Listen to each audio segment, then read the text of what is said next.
Good morning, everybody. So good to see all of you here. William Daroff, you are bringing us with you to Jerusalem. Thank you for being with us and anchoring our community in our Axis Mundi, right? Which is a philosophical phrase, a term for a place around which our world revolves. Jerusalem is the Axis Mundi of our people. We face there when we daven, and we face there when we cry, and we gather there together as a living, reborn people to know that we are with all of our people in the state of Israel through you, dear friend, is a big blessing in the aftermath of Yom HaShoah, and as we experience what some are calling our new high holidays, going from Holocaust Memorial Day, Yom HaShoah V'Gvura, into next week's Yom HaZikaron, remembering all of Israel's veterans, those who fell in defense of the state, to create the state, and victims of terror. And to go straight from there into Yom HaAtzmaut, into Israel's Independence Day. This is a roller coaster of a week, friends. What a gift it is to be present as we experience all of it together. Dale, what a precious thing to experience in the middle of these holidays as your granddaughter becomes bat mitzvah this weekend. William, you will be at the Kotel tonight, carrying us all. Thank you, thank you, thank you. What a gift. May we be there together one day. That would be very special. Let's focus on this week's Parsha for a moment.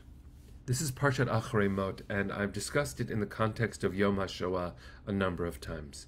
And just yesterday, I gathered with a staff of UJA to hear testimony from a survivor of the Minsk ghetto who fought in the resistance and whose stories were harrowing and made the force for life even more present in our bodies.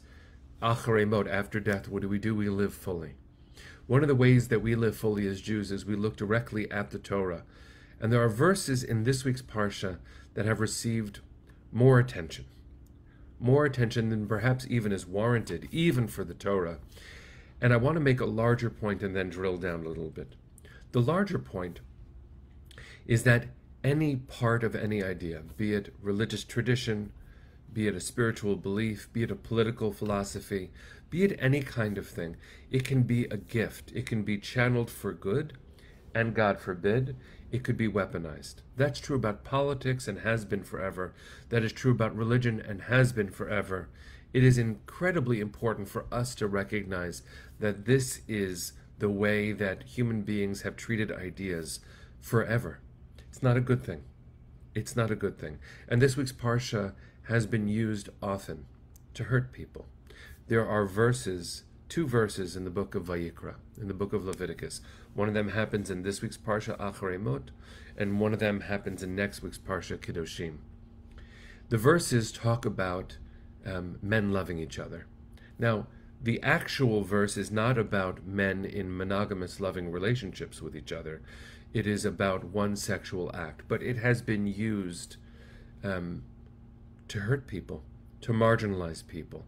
And I know that June is officially Pride Month, and UJA changes our logo to be a rainbow to celebrate the diversity of our sexual expression and gender identities. We are bigger than we have ever been in our understanding of what a heart can contain, and we celebrate each other's lives and the way that we were made by God to love beautifully and fully. This week's Parsha makes that complicated. Now, I remember years ago when I was first ordained, in 2002, when I first got smicha, I was a rabbi in Boston. And it was just around the time, maybe a year or two before, Boston, Massachusetts, fought for marriage equality. And I wanted to fight for marriage equality, but I didn't want to use my faith voice. I didn't want to use my position as rabbi to be part of the political spectrum, because I believe in the separation between synagogue and state. I think that faith and politics are very complicated when they mix. And I learned something very quickly as a new rabbi, that when I went to the State House to fight for marriage equality as a citizen of Massachusetts, I saw people who had signs that quoted this week's verse, that uses the word abomination to talk about human love. Now, you can have one of many perspectives. One of them is God wrote the Torah. That is the rule. And the way that we've understood it is the way that we will always understand it. And so that is the way it is, and I'm sorry I can't see your love as holy. Another way to understand it, and this might sound a little bit more radical, is that this is the way the Torah was written. This is the way we used to understand it. Now we come to understand it more, the more we understand about human psychology, human physiology, gender, and sexuality. And so through those prisms, Jewish interpretation continues to grow, even if the text says what it said. There's another perspective, which is that the Torah is talking about abusive sexual acts, which is actually the context of Acharei Mot. That when people use their bodies or any kind of physical presence to hurt someone else, that is an abomination. And that talks about war. And that does not talk about monogamous love between two consenting adults who love each other, because that's how they were made by God. The most radical of all is to say that is what the Torah said, and the Torah simply didn't understand yet. God learns about love the more we learn about love. And so what I want to make sure that we do is we look very closely at this parsha. And then we look closely at our neighbors and our friends and our family. Some of whom are straight, some of whom are gay, some of whom are trying to figure out their love, trying to figure out their body. The coming out stories of our children is something to celebrate.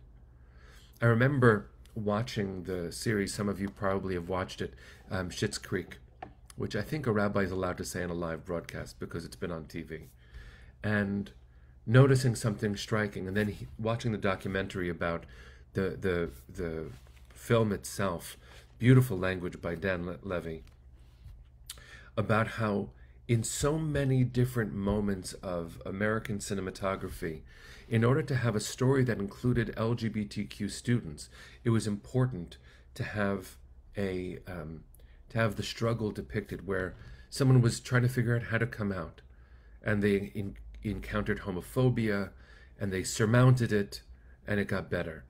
And so many stories, real stories, contain that. But if you watch this beautiful film, Schitt's Creek, and many others now, thank God, that isn't the story. It's just a love story. It's just a love story. And there can be nothing more holy than that. And so as we read this week's Parsha, and as we recognize that all our hearts contain love, and we were built that way by God, and when we are blessed in a world of billions to find love, that is the place of faith in this world.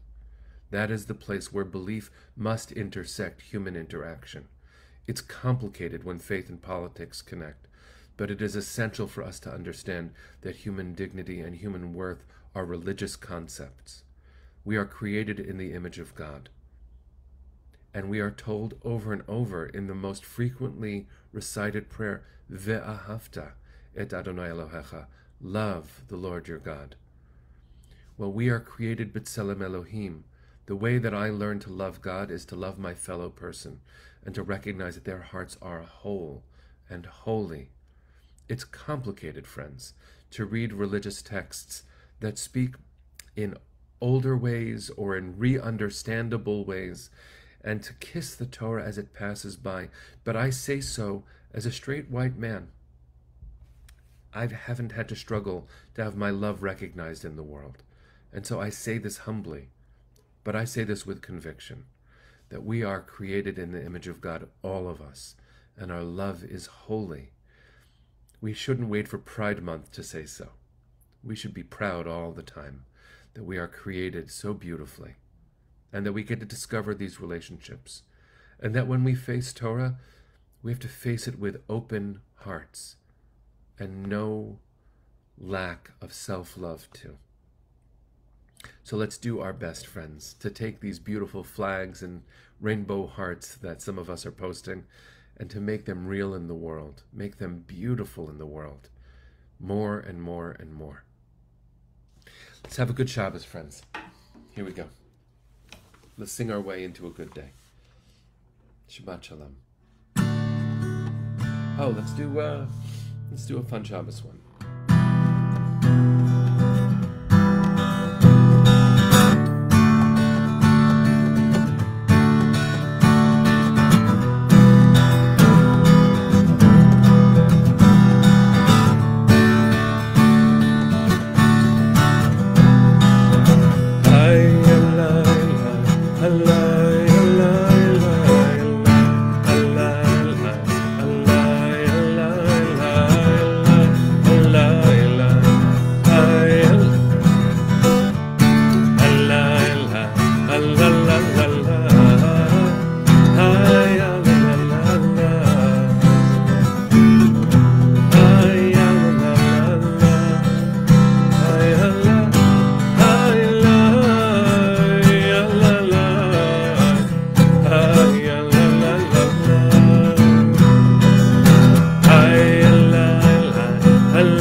Shabbat Shalom, friends.